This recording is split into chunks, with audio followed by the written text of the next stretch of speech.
अस्सलाम वालेकुम दोस्तों, इन साइड पे मौज़म फ़खर में खुशामदीद। इमरान खान साहब के लाहौर आते ही परवेज़ इलाही साहब इस्लामाबाद की तरफ रवाना हो गए। ये हो क्या रहा है इमरान खान साहब के साथ, क्योंकि गुज़िश्ता 24 घंटे के दौरान दो ऐसी इंपॉर्टेंट डेवलपमेंट्स हुई हैं जो इमरान खान के दौरे लाहौर और उनके फ्यूचर के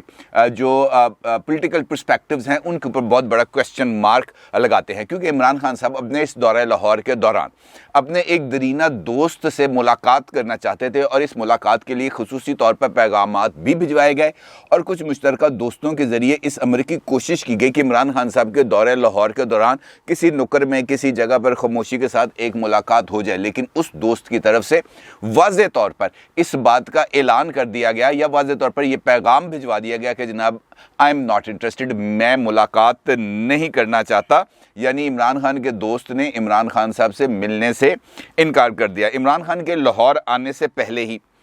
जहांगीर तरीन साहब की तरफ से एक पावर शो का एहतमाम भी किया गया और इसके अंदर जहांगीर तरीन ग्रुप से ताल्लुक़ रखने वाले कमोबेश 30 अफराद ने, 30 MPAs और MNAs ने, जिनके अंदर सिटिंग मिनिस्टर्स, मुआवनीन खुसूसी और मुशीर भी शामिल हैं, उन्होंने भी शिरकत की और जहांगीर तरीन के साथ खड़े रहने का आदा भी किया। अब इस मुलाकात यानी जो जहांगीर तरीन साहब ने इमरान खान साहब के लाहौर आने से पहले अपना पावर शो करके भी एक पैगाम दिया है इमरान खान साहब को। वो पैगाम क्या है? और यकीनी तौर पर ये जो पॉलिटिकल डेवलपमेंट्स हो रही हैं, यानी इमरान खान साहब के लाहौर आने से पहले इस बात का इशारा दिया गया था, मुख्तलिफ खबरें मुख्तलिफ TV चैनल्स पर चल भी रही थी कि इमरान खान साहब अपने दौरे लाहौर के दौरान चौधरी बरादरान से भी मुलाकात करेंगे, गवर्नर साहब से भी मुलाकात करेंगे, चीफ मिनिस्टर साहब से भी मुलाकात करेंगे। लेकिन अहम इत्तेहादी इस अहम मौके पर लाहौर से इस्लामाबाद जाने के पीछे क्या लॉजिक्स हैं, इसके ऊपर भी बात करेंगे। लेकिन उससे पहले बात करते हैं इमरान खान साहब के ऊपर पड़ने वाले शदीद तरीन दबाव की, क्योंकि इस पॉलिटिकल दबाव जो इस वक्त डेवलप हो रहा है उनके ऊपर, उसके नतीजे में हुकूमत किसी हद तक फ्रस्ट्रेटेड नज़र भी आ रही है और इसका अमली तौर पर उस दबाव का इजहार भी हो रहा है और नज़ला गिर रहा है इस सारे दबाव का सोशल मीडिया एक्टिविस्ट पर। इतलात हैं कि जो हुकूमत की ज़ेर सरपरस्ती एक इदारा है, खुफिया इदारा, जो जिसका नाम है इंटेलिजेंस ब्यूरो की तरफ से मुबैना तौर पर 386 असहाब पर मुश्तमिल एक फ़हरिस्त तैयार करके FIA साइबर क्राइम विंग्स के हवाले की गई है और ये हिदायत भी की गई है कि जनाब ये वो तमाम सोशल मीडिया एक्टिविस्ट हैं जो सोशल मीडिया पर आकर इमरान खान साहब की हुकूमत, इमरान खान साहब की फैमिली, इमरान खान साहब की अहलिया और दीगर अफराद के ख़िलाफ़ तौहीन अमेज़ ट्रेंड्स चलाते हैं और इन ट्रेंड्स के नतीजे में जो एक तासुर है यकीनी तौर पर वो बहुत ज़्यादा मनफी जाता है। और इस बात का इजहार इमरान खान साहब ने अपनी CEC की कमेटी के अंदर भी किया। कल फेडरल कैबिनेट की जो मीटिंग हुई उसके अंदर भी उन्होंने इस बात का इजहार किया और जो लॉ मिनिस्टर हैं फ़रूग नसीम साहब, उनको भी हदायत की कि इस मामले को परमानेंटली टैकल करने के लिए कुछ कानून साजी होनी चाहिए। अब ये जो कानून साजी का अमल है ये तो यकीनी तौर पर हो गई, लेकिन इसके साथ साथ ही ये जो सोशल मीडिया एक्टिविस्ट के ऊपर और सीनियर जर्नलिस्ट के साथ जो कार्रवाई का आगाज़ हुआ है वो बहुत ज़्यादा तशवीशनाक है। 2 दिन पहले साबिर हाशमी साहब को लाहौर से उनको उठा लिया गया, एक डाला है उनको उठा के ले गया, पता चला बाद में वो FIA का था। आज सुबह इस्लामाबाद में हुकूमत के इस पुराने दोस्त और मौजूदा क्रिटिक जनाब मोहसिन बेग साहब, जो सीनियर जर्नलिस्ट भी हैं, ऑनलाइन न्यूज़ एजेंसी है उसके ओनर भी हैं, रोज़नामा जिना को भी वो देख रहे हैं। इसके अलावा उनका एक अपना अंग्रेज़ी का अखबार है मॉर्निंग मेल, वो उसको भी ऑफिशिएट करते हैं। उनको उनके घर से FIA वालों ने एक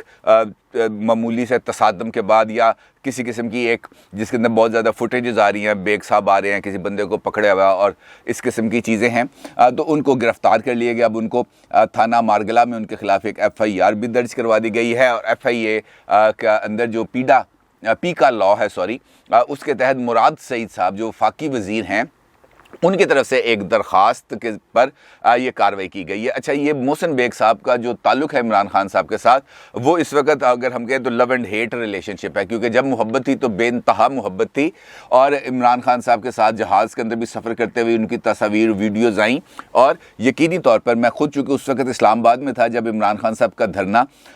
अरूज पे था और वो अपनी पोलिटिकल एक्टिविटी के बहुत ज़्यादा जो जिस पर वो रश ले रहे थे जिसे कहते हैं ना, वो उस वक्त वहाँ पे मौजूद थे और मैंने खुद देखा है कि वो इमरान खान साहब के लिए बहुत ज़्यादा फेवरेबल कंडीशंस को डेवलप करने के लिए अपना किरदार अदा करते रहे हैं। अच्छा, ये अब जो सूरत हाल है उसने यकीनी तौर पर बहुत सारे असहाब को इमरान खान साहब की हुकूमत की कारकर्दगी से मायूस कर दिया और उसके अंदर मोहसिन बेग साहब भी शामिल थे। ये वही मोहसिन बेग साहब हैं जिन्होंने चंद रोज़ कबल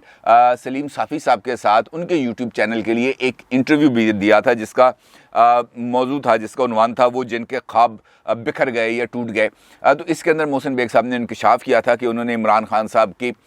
ये जो धरना शरना और दीगर लॉन्ग मार्चेस थे उसके लिए को फंड रेजिंग भी की थी और इमरान खान साहब को 2 अरब रुपए इकट्ठे करके भी दिए थे। फिर उन्होंने कहा कि मैंने इमरान खान के इस्टेब्लिशमेंट के साथ ताल्लुकात भी बनवाए क्योंकि इस्टेब्लिशमेंट की इमरान खान साहब के बारे में ये राय थी कि ये बहुत ज़्यादा स्टबन है, बातचीत नहीं सुनता और इस किस्म के दीगर बातें। अभी एक दिन पहले कल ही मेरा ख्याल है उनके मोहसिन बेग साहब से बात हुई, मेरी खुद भी बात हुई और एक और चैनल के ऊपर भी उन्होंने कहा कि यानी यूट्यूब चैनल की बात कर रहा हूँ मैं, मेरा ख्याल है शायद शमशाद मांगट साहब का चैनल था जहाँ पे उन्होंने बात की। वहाँ पर उनका ये कहना था कि ये जो हैं इमरान खान साहब इस हद तक बात को आगे ना बढ़ाएं जहां पर ये बात बिगड़ जाए और मैं वो कुछ भी बता दूं जो रेहाम खान को भी नहीं पता था, लिहाजा मामलात को उस हद तक ना बढ़ाएं। मैंने गरीदा फ़ारूकी के इंटरव्यू में सिर्फ रेहाम खान की किताब का हवाला दिया और इसके अलावा मैंने कुछ नहीं कहा, क्योंकि अगर रेहाम खान की किताब के अंदर जो वाक़यात दर्ज हैं वो वाक़यात ख़िलाफ़ हैं, वो वाक़यात दुरुस्त नहीं हैं, तो उनके ख़िलाफ़ कोर्ट ऑफ लॉ में जाकर उस किताब पर पाबंदी लगानी चाहिए थी। लेकिन अभी तक उस किताब के ऊपर ना पाबंदी लगी और ना ही उनके ख़िलाफ़ किसी किस्म की कोई कानूनी कार्रवाई का आगाज़ हुआ, लिहाजा उस किताब का हवाला दिया जा सकता है। अब ये जो मामला शुरू हुआ और अगर ये वाली ख़बर दुरुस्त है कि मुबैना तौर पर 386 अफराद के ख़िलाफ़ एक लिस्ट तैयार करके मुबैना तौर पर FIA साइबर क्राइम विंग्स के हवाले की गई है, तो फिर यकीनी तौर पर ये एक ऐसी डेवलपमेंट होगी जो इमरान खान साहब के लिए सोशल मीडिया एक्टिविस्ट पर यूट्यूब्स के ऊपर यकीनी तौर पर एक फ़ज़ा एक ऐसी क्रिएट हो जाएगी जो यकीनी तौर पर नफ़रत अंगेज़ मवाद के ऊपर या नफ़रत अंगेज़ ख़यालात के ऊपर मबनी होगी और मेरा ख्याल है इस सूरत हाल से बचना चाहिए। तनकीद है, अच्छी है, बुरी है, इसको बर्दाश्त करना चाहिए और बाकी भी ये बात है कि बिलो द बेल्ट किसी किस्म की कोई बात नहीं होनी चाहिए ताकि तमाम अफराद अपना आइनी और जमहूरी हक अदा कर सके। खैर, ये प्रेशर की बात हो रही है तो मुझे इसी सूरत हाल से ये जो कल हुआ जहांगीर तरीन साहब का इजलास और इस इजलास के बाद जहांगीर तरीन साहब ने एक मरतबा फिर सियासत के अंदर मुतहरक होने का ऐलान भी किया और उनका ये कहना है कि इस वक्त आवाम महंगाई के तूफ़ान में फंसे हुए हैं, बेबस हैं। इमरान खान के लिए सिर्फ़ एक मशवरा है कि वो जो है मईशत को संभालें। अब ये सारी चीज़ें आज अखबारात वगैरह में छप चुकी हैं, लेकिन इस इजलास में शरीक एक और अहम और सीनियर सियासतदान इसहाक खाकवानी साहब ने इंकशाफ किया है। उनका ये बताना था कि जनाब इमरान खान साहब के जो ताल्लुकात हैं अब वो बहुत सारे लोगों के साथ जो उनको इक़्तिदार में लाने के लिए इक़्तिदार में लाने का ज़रिया बने थे, उनको सपोर्ट करते थे, चाहे वो सियासी शख्सियात हैं चाहे वो गैर सियासी शख्सियात हैं,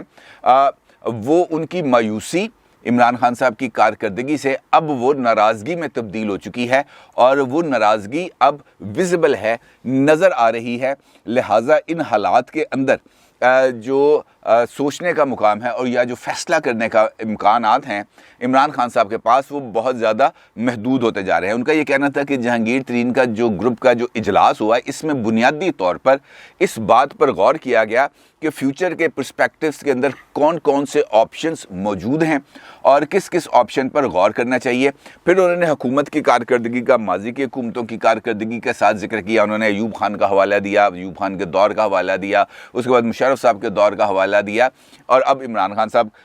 उनका ये कहने का मकसद ये था कि जब हुकूमत डाउनफॉल पर आती है, जब वो ज़वाल की तरफ अपनी पेशकदमी करती है, तो उसके नतीजे में उससे गलतियों पर गलतियां ही सरजर्द होती हैं और उन गलतियों से हुकूमत सबक सीखने की बजाय उन गलतियों के ऊपर खड़ी हो जाती है और उसका नुकसान होता है। और जहांगीर तरीन ग्रुप के हवाले से उनका ये कहना था कि ये ग्रुप इंटैक्ट भी है, राब्तों में भी है, दीगर सियासी जमातों के साथ भी राब्ते में है, PTI के साथ भी राब्ते में है, लेकिन अभी तक हतमी तौर पर कोई फ़ैसला नहीं किया गया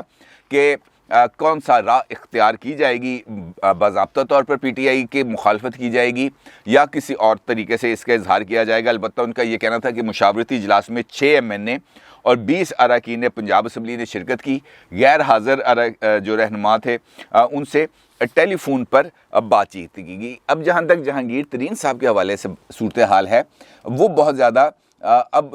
कॉम्प्लिकेटेड नहीं रही, क्योंकि जहांगीर तरीन साहब पॉलिटिक्स के अंदर रेलिवेंट हैं और मुतहरक हो गए हैं और उनका यह कहना है कि अब मैं मुतहरक रोल अदा करूँगा। लिहाजा वो तमाम लोग जो उनके साथ मौजूद हैं वो बुनियादी तौर पर इस बात से आगाह है, इस हकीकत से आगाह है कि अगर इलेक्शंस हो जाते हैं तो पीटीआई की तरफ से अब उन पर उस लेवल ऑफ ट्रस्ट का इजहार नहीं किया जाएगा जो माजी में था, क्योंकि उन्होंने अपनी वफादारियां जहांगीर तरीन के साथ जोड़ी बनिस्बत इसके कि वो अपनी वफादारियां इमरान खान के साथ जोड़ते। लिहाजा अब इन तमाम इलेक्टेबल्स को एक ऐसा प्लेटफॉर्म चाहिए जहां पर जाकर वो अपनी अगले इलेक्शंस के लिए अपनी सीट को सिक्योर कर सकें, और उसके लिए उनके पास ऑप्शंस क्या हैं। उनके पास या तो ऑप्शन ये है कि वो मुस्लिम लीग नून के अंदर शामिल हो जाएं या मुस्लिम लीग नून की सपोर्ट करें और उनसे जवाबी सपोर्ट हासिल करें। दूसरा, मुस्लिम लीग काफ को बतौर किंग्स पार्टी ज़्यादातर स्ट्रेंथन किया जाए और ये इलेक्टेबल्स मुस्लिम लीग काफ में चले जाएं। तीसरा ऑप्शन है पीपल्स पार्टी का, और पीपल्स पार्टी के लिए अब जहांगीर तरीन साहब के हवाले से जो सॉफ्ट कॉर्नर है वो कुछ ही किसी हद तक मुमकिनात में है कि जहांगीर तरीन साहब अपनी एक इंडिपेंडेंट शनाख्त को बरकरार रखते हुए जनूबी पंजाब के अंदर जो अपने इलेक्टेबल्स हैं उनको उनकी सपोर्ट हासिल करें। और उसके लिए ज़रूरी यह है कि वो पीडीएम की इस जो मूवमेंट आ रही है वोट ऑफ नो कॉन्फिडेंस की या इन हाउस चेंज में, उसकी उनको सपोर्ट एक्सटेंड करें और उनके जवाब में अपने अरकान असम्बली के लिए इस किस्म की गारंटी हासिल करें कि जनाब उनके खिलाफ पीडीएम का या अपोजिशन की दीगर जमातों का कोई उम्मीदवार खड़ा नहीं होगा और ये जो तमाम उम्मीदवार हैं ये अगले इलेक्शंस के अंदर जाएंगे। और उसके बाद जहांगीर तरीन ग्रुप इस बात का फैसला करेगा कि उसको किसकी हमायत करनी है, क्या करना है, क्या नहीं करना है। यानी वो अब अपनी कुछ किसी किस्म की इतलात ऐसी हैं कि वो इंडिपेंडेंस इख्तियार करना चाहते हैं। दूसरी जानिब इमरान खान साहब का दौरा लाहौर भी बहुत ज़्यादा इंपॉर्टेंट है, क्योंकि इस दौरे लाहौर में मुमकिन तौर पर उनकी ये ख्वाहिश थी कि वो अपने दोस्त से मुलाकात कर सकें। और मुस्लिम लीग नून के रहनुमा हैं तलाल चौधरी साहब, उनका ये इंकशाफ है एक टीवी टॉक शो के अंदर कि जहांगीर तरीन साहब ही वो शख्सियत हैं, वो उनके दोस्त हैं जिससे इमरान खान साहब मुलाकात करना चाहते थे। और बार बार कोशिशों के बावजूद जहांगीर तरीन साहब इमरान खान साहब से मुलाकात पर रजामंद नहीं हुए, उन्होंने स्ट्रेट अवे इस बात से इनकार कर दिया। और इसके साथ साथ तलाल चौधरी साहब का ये कहना है कि जहांगीर तरीन ग्रुप के साथ मुस्लिम लीग नून के ना सिर्फ राब्ते हैं बल्कि ये राब्ते अब आगे भी बढ़ रहे हैं। और तरीन ग्रुप के से ताल्लुक़ रखने वाले फैसलाबाद के जो MNAs हैं, यानी फैसलाबाद से इस वक्त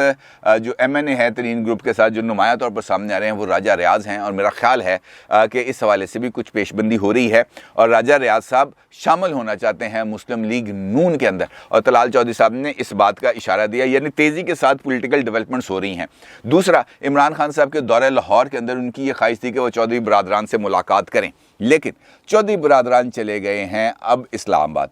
और इस्लामाबाद के अंदर उनका अपना एक इजलास उन्होंने बुलाया है अरकान कौमी असम्बली, सूबाई असम्बली, सैनेटर्स का। और वहाँ पर इस बात का फ़ैसला किया जाएगा कि अपोजिशन के राब्तों का क्या जवाब दिया जाए। और इसके साथ साथ मोना सलाई साहब की तरफ से जो ऐलान किया गया था इमरान खान साहब के सामने उस तकरीब के अंदर, जिसके अंदर मोना सलाई ने कहा था इमरान खान साहब को कि आप पीटीआई को एक तगड़ा मैसेज दें कि आपने घबराना नहीं है और हम सियासी लोग हैं, ताल्लुक़ बनाते हैं तो ताल्लुक़ निभाते हैं। इस बयान के बाद मुस्लिम लीग काफ जो है वो एक ज़रा थोड़ी सी डिफेंसिव पोजीशन पर चली गई थी। और मोना सलाई साहब के बारे में ये एक तासुर उभरा था कि शायद उन्होंने ये जो बयान है ये अपने वालिद चौधरी परवेज़ इलाही साहब के कहने पर दिया था और उसके नतीजे में कुछ थोड़ा सा इधर उधर की कुछ बातें हुई थी। बताया ये जा रहा है, इस किस्म की कुछ इन्फॉर्मेशन है कि मोना सलाई साहब के इन रिमार्क्स के ऊपर भी थोड़ी सी खिफगी का इजहार किया गया। और आज के इजलास में इस सारी सूरत हाल का नोटिस लिया जाएगा और मुमकिन तौर पर एक मुलाकात भी हो सकती है चौधरी बरादरान की इस्लामाबाद में, क्योंकि आसिफ अली जरदारी साहब भी इस्लामाबाद पहुंच चुके हैं। लिहाजा कुछ खिचड़ी पक रही है। इस सारे जो सिनेरियो मैं आपको बता रहा हूँ ना, इसके अंदर कुछ खिचड़ी किसी न किसी हद तक पक भी रही है और ये आगे बात बढ़ भी रही है। और अगर मुस्लिम लीग काफ की तरफ से आज तो मेरा ख्याल है कि शायद वो बाज़ाब्ता तौर पर किसी किस्म का कोई ऐलान ना करें और वो भी उस वक्त का इंतज़ार करें जब तक इन हाउस चेंज के लिए जो बाज़ाब्ता तौर पर तहरीक है वो असम्बली सेक्रेटेरिएट, चाहे वो पंजाब असम्बली सेक्रेटेरिएट है चाहे वो नेशनल असम्बली सेक्रेटेरिएट है, उसमें दाखिल ना हो जाए। और इशारे कुछ इस किस्म के मिल रहे हैं, इशारे कुछ इस किस्म के मिल रहे हैं कि पहले तहरीक पंजाब असम्बली में दाखिल होगी और उसके बाद कुछ मामला आगे बढ़ेंगे। देखते ये हैं कि ये इतलात दुरुस्त हैं या अभी कुछ और टाइम बाकी है। ज़राए यही बताते हैं कि फरवरी का लास्ट वीक और मार्च का फर्स्ट वीक इस वाले से बहुत इंपॉर्टेंट है। अपनी राय का ज़रूर इजहार कीजिएगा। आपका बहुत शुक्रिया। अल्लाह हाफ़िज़।